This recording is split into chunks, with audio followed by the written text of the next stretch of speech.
کہ اس نے تمہارے لیے جوڑے پیدا کیے, انسان کو پیر کی شکل میں پیدا کیا ہے. اگر یہ کائنات خود بنی ہوتی, مٹی سے پتلے آٹومیٹیکلی بن رہے ہوتے تو ایک ہی جنس بنتی نا, ایک ہی جنس بنتی نا بھائی. یہ نر مادہ کیوں بن رہے ہیں الگ الگ؟ فرمایا کیوں تمہارے لیے ازواج بنائے, لتسکنوا الیہا, تاکہ تمہیں ان سے سکون ملے. یعنی مرد کو الگ جنس بنا دی, عورت کو الگ, اور دونوں کی ایک دوسرے کی طرف اٹریکشن رکھ دی. دونوں کامل نہیں بنتے جب تک دونوں کا نکاح نہیں ہوتا, دونوں کا ملاپ نہیں ہوتا.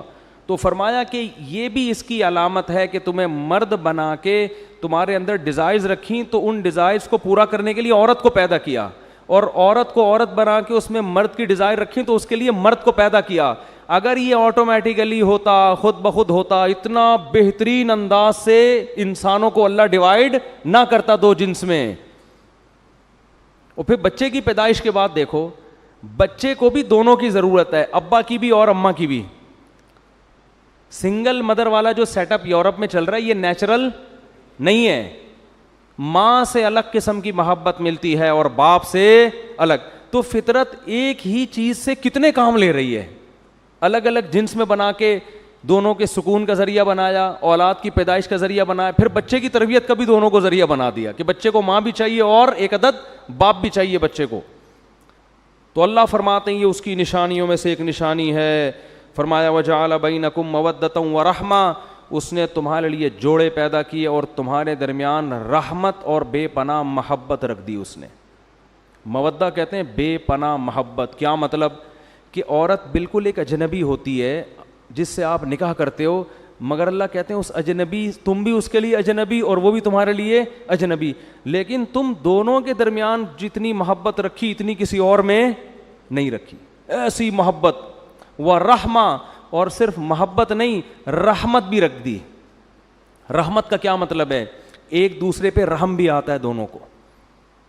انسان کے بچے ہوں تو بات ہو رہی ہے, اگر کوئی نہ ہو تو پھر الگ. آپ کہہ رہے ہوں گے یار ہمیں تو بالکل نہیں آتا, ہم تو اللہ کے جان چھوڑے. بھئی انسانوں کی بات ہو رہی ہے. بعض لوگوں کو یہ ہوتا ہے کہ یہ کس قسم کی باتیں قرآن کر رہا ہے, یہ تو ہماری فطرت سے بالکل میچ نہیں کرتی ہیں. لیکن انسان ہو نا انسان, تو اسے اپنی زوجہ پہ بھی رحم آتا ہے. اس کی تکلیف میں جتنا کڑتا ہے کسی دوسرے کی تکلیف میں اتنا نہیں کڑتا. کیسے لوگ پھر رہے ہوتے ہیں مارے مارے, بیگم کی طبیعت خراب ہے, دعاؤں کی پرچیاں آ رہی ہوتے ہیں, مفتی صاحب دعا کر دیں, رو رہے ہوتے ہیں آ کے کہ بھائی ٹھیک ہو جائے. یہ ان کی بات جن کے صبح و شام پھڈے ہوتے ہیں, ٹھیک ہے نا, ان کے یہاں یہ ہو رہا ہوتا. پھر شوہر کیسا ہی مکھنچو ہو, کیسا ہی نالائق ہو, ذرا سی تکلیف ہوتی ہے پریشان ہوتا ہے تو تکلیف کس کو ہوتی ہے؟ اس کی زوجہ کو. ایسا اللہ نے دونوں کے درمیان محبت اور تعلق قائم کیا. اور جتنا آپ گاؤں دیہاتوں میں جائیں گے نا یہ محبت آپ کو زیادہ ملے گی, الا یہ کہ کوئی بہت ہی جاہل ہو, مار پیٹ کرنے والے, وہ ایک الگ بات ہے. ہمارے ایک دوست نے بتایا کہ ایک بوڑھا پٹھان تھا بیچارہ, رکشہ چلاتا تھا ادھر کراچی میں, ہاسپٹل میں نا بوڑھا آدمی, اس کا انتقال ہو گیا. کہتے ہیں یار میں نے اس کی بوڑھی بیوی کو دیکھا, اس کو جب اطلاع ملی ہے اتنا روئی اور اپنے میاں کے جوتے اٹھا کے اپنے سر پہ رکھ لیے اس کی عظمت اور محبت میں.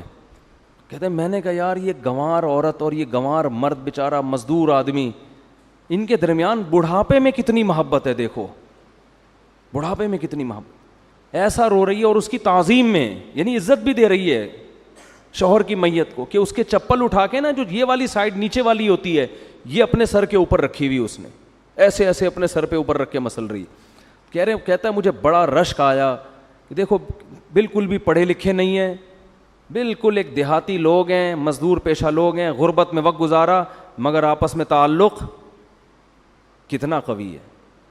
تو یہ ہوتا ہے. لیکن جب دولت آتی ہے نا, ہوس آتی ہے, تو یہ تعلق کیا ہوتا ہے؟ کمزور.